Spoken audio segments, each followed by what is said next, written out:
Hey guys, how's it going? Welcome back. Well, we've got a review for you on a camera. I actually picked up two of these FujiFilm cameras today in separate videos, but they cost me $7 a piece at Value Village. And I know these are older cameras, but sometimes people are actually looking for older cameras and they want to know about them. So I figured, you know what, $14 worth. And one actually came with a case, which was cool. They both came with batteries, and one came with a 2 gig memory card. And we're going to do that one first, which is the one you see in front of you. So I've got the specs here on my computer. I'm just going to quickly read them out to you. It's 10.3 megapixels. Effective. Recorded is 10 megapixel as well. Sensor is 1 divide 2.3 CCD. JPEG and AVI are your file formats. Adobe RGB, image stabilization.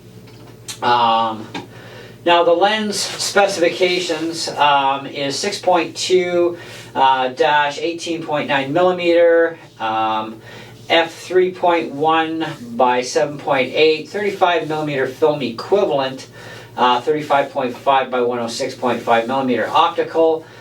Zoom is 3 times, digital is 5.7 times. Optical is the better zoom, by the way, to use over digital, I find anyways. Has autofocus only. Focus range is normal to infinity. Macro is 3.9 inches for that. ISO is 100, 1600. Shutter speeds 1 by 2000 -8 seconds. Metering is 256 zone metering. Auto and program exposure modes. White balance is auto daylight, shade fluorescent light, warm light, fluorescent light, cool white, and incandescent. There's no mirrors in this. Burst compatibility is up to 1.4 frames per second. Self timer is 2 seconds to 10. Built-in flash, of course. Effective flash range is 10.5 feet. That's pretty decent. 20 megabytes of internal memory that comes with it, which is really not that much. You take a couple snapshots or maybe probably 2 seconds worth of video.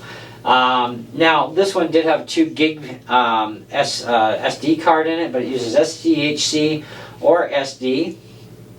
Or you can use a micro SD card with the adapter, okay, which is what I have in there now. I actually put a 16 gig in it.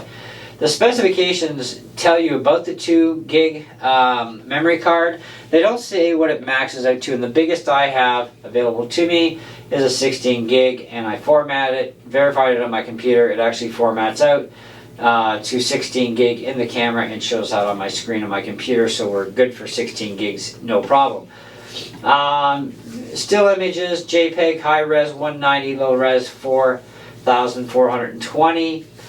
Video resolution is 640 by 480 at 30 frames per second, or 320 by 240, 30 frames per second. Video clip length is about 25 minutes or up to 2 gig. Now that may split a file if you've got a larger card in there, or if you just have the 2 gig, then that's what you're going to expect. Audio with video only, of course, for your recording, for audio recording. 2.7-inch LCD, USB 2.0 AV out. Now, I don't have the AV cords. I didn't even get chargers, but I did get batteries with these. And surprisingly enough, they actually have the exact same battery that works in my XP Fine Pix. And that battery is actually an MP series. Let me just grab one of my factory batteries here and I can tell you the part number.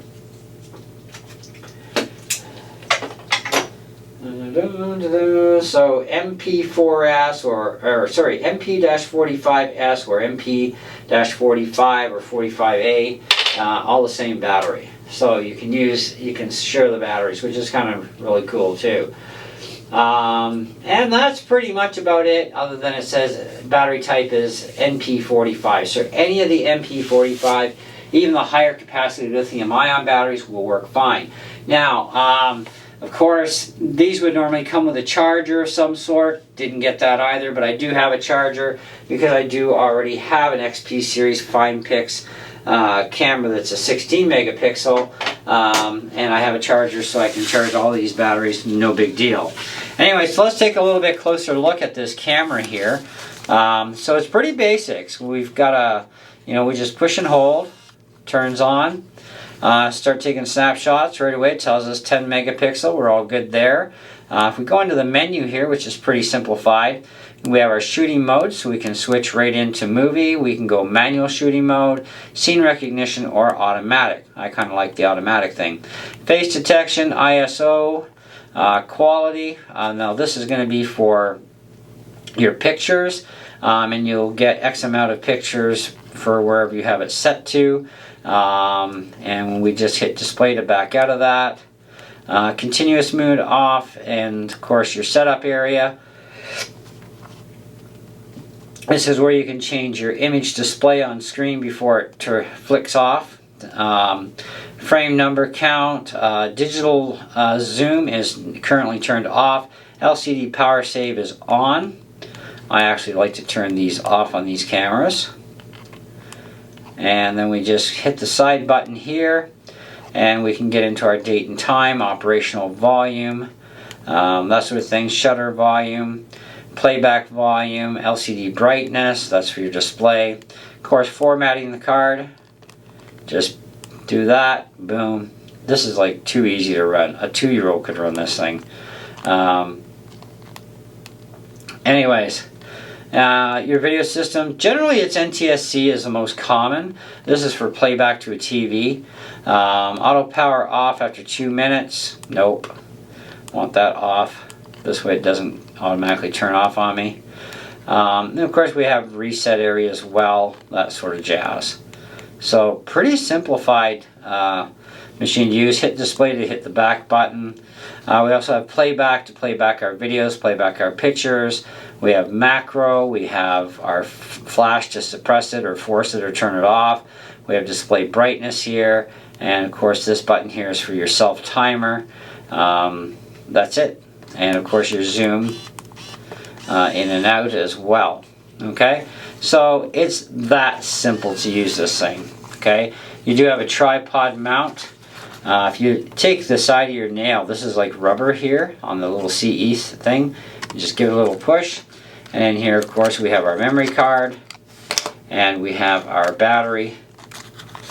And the battery that came with this one is an MP45A, but you can use any of the MP45 series batteries, including the lithium ion rechargeables. These are nickel methyl hydrate that come with them from the factory, so but you can use either one. I do the same thing with my regular FinePix. Actually, let me show you my regular FinePix camera.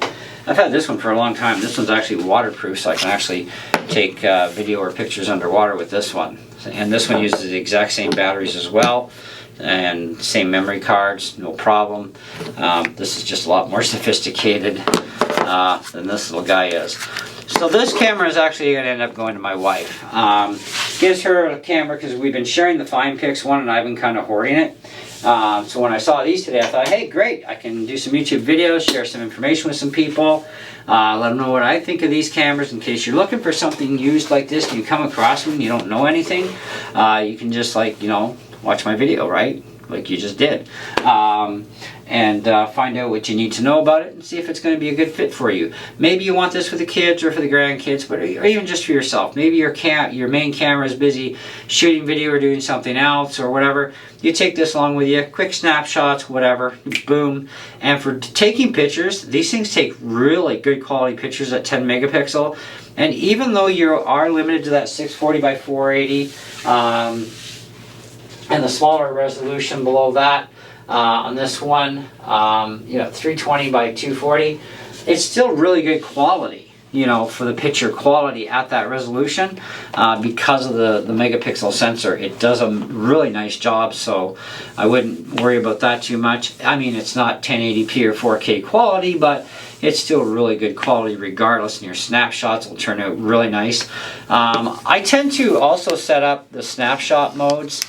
So if we go into the menu here, not on that one, On the quality, I go for the 10 megapixel range on fine instead of normal, because normal is just like normal stuff. Fine is a much more enhanced quality picture. So I always actually even leave my other one on fine. I've tried them all, and I actually prefer this one the most. So that actually works out really good. But you can drop it down to 2 megapixel or 0.3 megapixel. So you can get a lot of pictures on that lousy of a megapixel quality. But the higher the number, the bigger it is going to be for the picture size. So just keep that in mind as well. It is going to chew up space when you go for the higher end quality resolution pictures. So, but yeah, overall, not a bad little camera, definitely worth the $7. And I think in nowadays, I mean, you can even find these at pawn shops for about probably $20-30. I did a search on the internet, actually on the other one that I'm going to show you guys in the next video, and that one I actually did find is still currently selling at Best Buy for about $60 on clearance. So something like this in a 10 megapixel, you know, you'd be looking at a pawn shop probably about $20-25 at a pawn shop, which is still an amazing deal, especially if you get all the stuff with it, would be even better. But you can get chargers with the batteries on Amazon fairly cheap. Like I said, they do have the same batteries being used in the newer Fine Pix models as well, same exact battery. So you can use the lithium ion or just get replacement nickel methyl hydrate if you want to.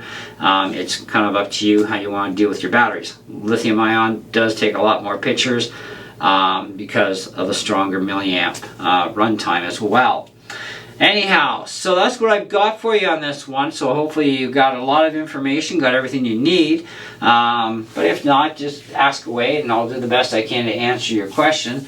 But I think, you know, even if you find these at a second-hand shop for even $10, $15, they're definitely not worth more than 20 tops. I'll say that, especially with against today's technology. I think 20 is going to be your top price. You know, even for the 10 megapixel, 14 megapixel, you know, maybe about 20 to $30 for those, for the Fujis. I started out with a Sony CyberShot camera, believe it or not, on my YouTube channel, which if you go to the very end of the line of my videos, of almost 4,000 videos, you will find old videos that are like, what are they, like 360p or 380p, something like that, 460. I started with a really lousy camera, and eventually I was able to afford to upgrade into something better, into the 1080p, and we had a JVC camera for that for years. I always fought with the autofocus on that sucker. And then we've been using Sonys for the last several years, and now of course we're using Canon DSLR cameras that go up to 4K, which is like sweet. But anyways, so you upgrade as you go. But these are great for kids, great for your grandkids, great for you if you need to do some fast snapshots. Very portable, stick it in your pocket, it's there. I mean, it'll fit in the back pants of your pocket, and you still got room for other junk in your pocket as well. So there you go. That's what I got. 4.5 out of 5 is where I'm at. Worth the values which I've mentioned. So check one out if you're interested. You know, like I said, you got second-hand shops and you need something like this, go to a pawn shop. Pawn shops still have a bunch of these. I mean, I know our pawn shops do. Normally they don't even take them, and I don't know why they still do, but you know, 10 megapixels I guess is at least usable.